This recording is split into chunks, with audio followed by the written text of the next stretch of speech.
Hello everyone, welcome to my channel and today we will do day number 25 का question. जुलाई challenge का question करेंगे. Question देख लेते हैं. क्वेश्चन है first find first and last position of element in sorted array. Medium level का question है, easy question है. हमें क्वेश्चन बताया क्या है कि गिवन एन एरे दिया है, ठीक है, of integer nums sorted in increasing order, ठीक है. Find the starting and ending position of a given target value. If target is not given, like not found in the array, return -1 ऐसे करके return कर देना है. हमें ये बोल रहा है log n में भी करने के लिए इसको, ठीक है, रन टाइम कॉम्प्लेक्सिटी इसकी. अगर हम एग्जांपल देखें, समझे क्वेश्चन को, तो क्वेश्चन कह रहा है हमें कि हमें दे रखा है 5, जैसे 5 7 7 8 8 10, ठीक है. अगर ये मेरे को दे रखा है और टारगेट वैल्यू हमें 8 की दे रखी है, तो हमें जैसे इसकी इंडेक्सिंग करें तो 0 1 2 3 4 5. तो जो हमें रिटर्न करना है 8 यहाँ से लेके यहाँ का आ रहा है, तो हम 3 4 रिटर्न कर देंगे, ठीक है. और जैसे यहाँ पे 6 है, 6 देखेंगे यहाँ पे एग्जिस्ट नहीं कर रहा, ठीक है, यहाँ एग्जिस्ट ही नहीं कर रहा, तो उसके लिए हम लोग -1 रिटर्न कर देंगे. सेम केस में यहाँ पे भी यहाँ एग्जिस्ट नहीं कर रहा, तो -1. तब इसको करे कैसे, मतलब इसका अप्रोच क्या हो करे. एक सिंपल सी अप्रोच हो सकती है कि हम लोग नॉर्मल ट्रैवर्सल करें. अगर हम एक बार कॉन्स्टेंट्स देखें तो सिर्फ 10⁵ है, तो नॉर्मल में भी हो जाएगा. क्यों हो जाएगा, क्योंकि अगर मैं मान लूँ कि अगर यहाँ से फॉर लूप है, लेट्स से 7 आया, मेरे को 7 मिल गया, ठीक है. फिर 7 से मैं 7 के तक मैं आगे के लूप चेक करूँगा कि कहाँ तक ये आ रहा है. अगर इतना तक मैं इसका लास्ट वाला एलिमेंट निकाल लूँगा. अगर मान लो 7 ये भी 7 होता, ओके. अगर लेट्स से ये टारगेट मेरा 7 है और मैं 7 ढूंढ रहा हूँ, तो एक 1 को तो मैं जैसे ही मुझे मिलता तो मैं ले लेता, और लास्टली मैं जे के लिए, तो ये लास्ट फर्स्ट एलिमेंट आई ले लेता, लास्ट एलिमेंट को लेट्स से जे ले लेता, ठीक है.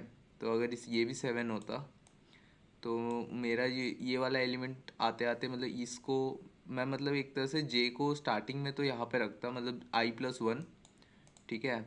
तो j is equal to i+1 रखता मैं, और वहाँ से ही मैं ट्रैवर्सल करता, ठीक है. तो यहाँ से मैं ट्रैवर्सल करता और फिर तब तक करता जब तक मेरा 7 ये है, और या तो मेरा लूप से तो बाहर नहीं चला गया, ठीक है. तो इस तरीके से हम लोग नॉर्मल ट्रैवर्सल कर सकते हैं. इसका कोड देख लेते हैं एक बार, तो समझ आ जाएगा मैं क्या कह रहा हूँ.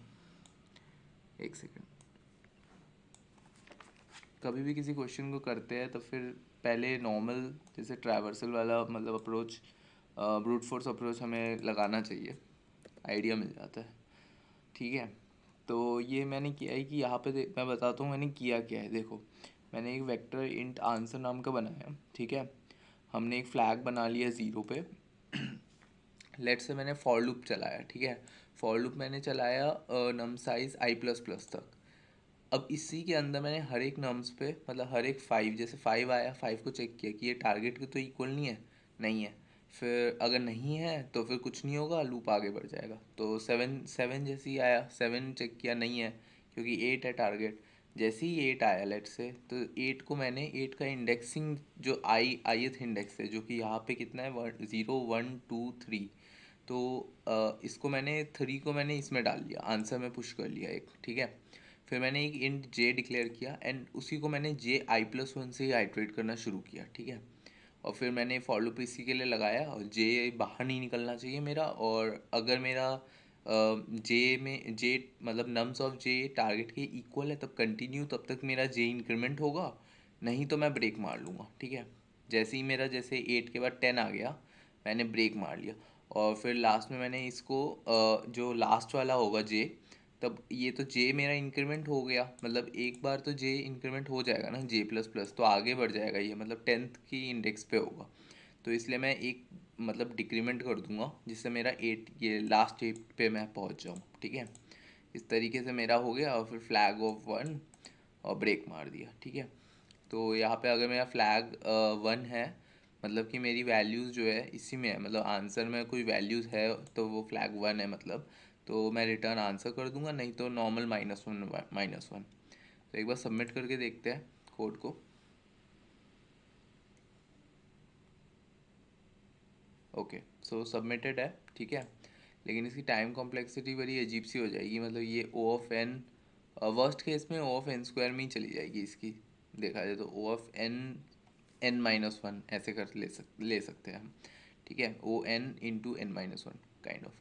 और अगर मैं दूसरा अप्रोच की बात करूँ तो हम लोग क्या यूज़ कर सकते हैं, अब यहाँ पे इसने बोला है कि हमें ओ ऑफ लॉग एन में करना है इस क्वेश्चन को, तो ओ ऑफ लॉग एन की बात आती है तो डेफिनेटली बाइनरी सर्च यूज़ होगा। बाइनरी सर्च किस तरह से यूज़ करें कि हम लोग ये वैल्यूज़ इसमें डाल लें। यहाँ पे मैंने बता देता हूँ, कोड से ही समझ आ जाएगा बाइनरी सर्च किस तरह से मैंने यूज़ किया है यहाँ पे। यहाँ पे तो मैंने नॉर्मल STL ही यूज़ किया है, मतलब स्टैंडर्ड टेम्पलेट लाइब्रेरी से ही।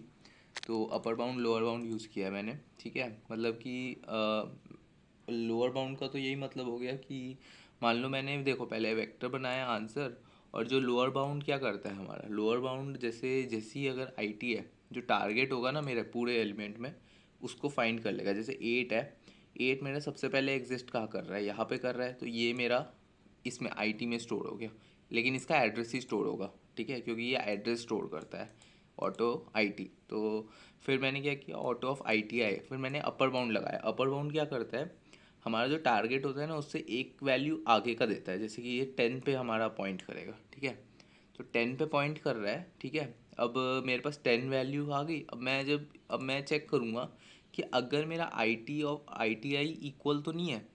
मान लो कि मेरा लेट्स से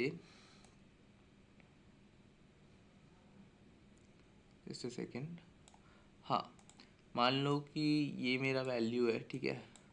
और अगर अगर मानो कि मतलब मेरा जो टारगेट है ना, लेट्स से मेरा टारगेट 6 है, ठीक है, मेरा पास 6 टारगेट है। तो मेरा देखो लोअर बाउंड, जब भी लोअर बाउंड अगर इसमें नहीं होता ना, जैसे देख सकते हो इसमें 6 नहीं है, 5 7 7 8 8 10, तो यहाँ पे 6 नहीं है, तो मेरा जो लोअर बाउंड है ना वो अपर बाउंड की तरह ही काम करता है। मतलब मेरे एक एलिमेंट 6 के सीधा जस्ट बाद जो होगा ना उस पर पॉइंट आ जाएगा, ठीक है।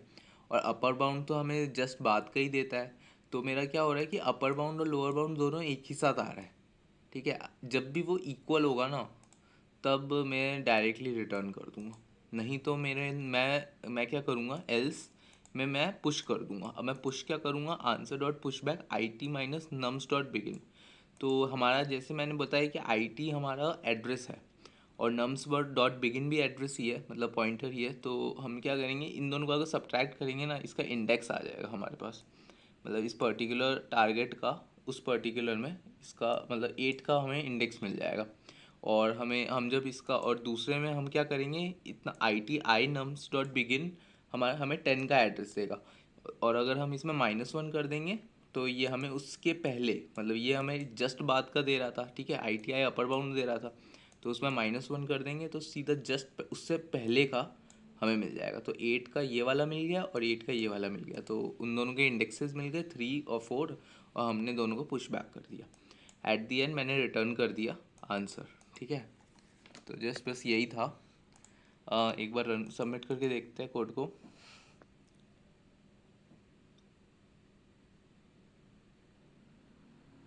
सो सबमिटेड। अगर कोई डाउट हो तो यार पूछ लेना, ठीक है। तो बस यही था कोड में, ज़्यादा टफ कोड नहीं था। इसको नॉर्मल आप ये भी कर सकते थे, मान लो कि अगर ये अपर बाउंड यूज़ नहीं करना, हम लोअर बाउंड से भी यूज़ कर सकते थे, ठीक है। मतलब लोअर बाउंड अगर तुम बाइनरी सर्च का पूरा फंक्शन लिखते हो तब क्या कर सकते थे, हम सीधा लोअर बाउंड, इसको लोअर बाउंड यहाँ पे डाल देते और इसको अपर बाउंड की तरह ही, अपर बाउंड हो इसमें फ़र्क क्या, ज़्यादा फ़र्क नहीं है। मतलब इसको अगर मैं इतना कर देता तो मैं टारगेट को एक कदम बढ़ा देता बस, ठीक है। टारगेट को एक कदम बढ़ा देता तो फिर मुझे वही वाला एलिमेंट मिल जाता लोअर बाउंड पे। तो बस यही करते हम लोग चेंज, तो पूरा कोड वैसे ही हो जाता, सेम ही चलता। तो अगर हम लोग कहीं कहीं पे हमें इम्प्लीमेंट करना होगा तो मतलब STL यूज़ नहीं कर सकते लेट से, देन इस तरीके से करते हम, ठीक है। लोअर बाउंड इम्प्लीमेंट करते और इसको मैं लोअर बाउंड करके या टारगेट +1 कर देता। सो बस इतना ही वीडियो में आज की, ठीक है। सो गाइस वीडियो अच्छा लगा हो तो लाइक कर देना एंड या सब्सक्राइब कर देना चैनल को। सो सी यू लेटर, गुड बाय।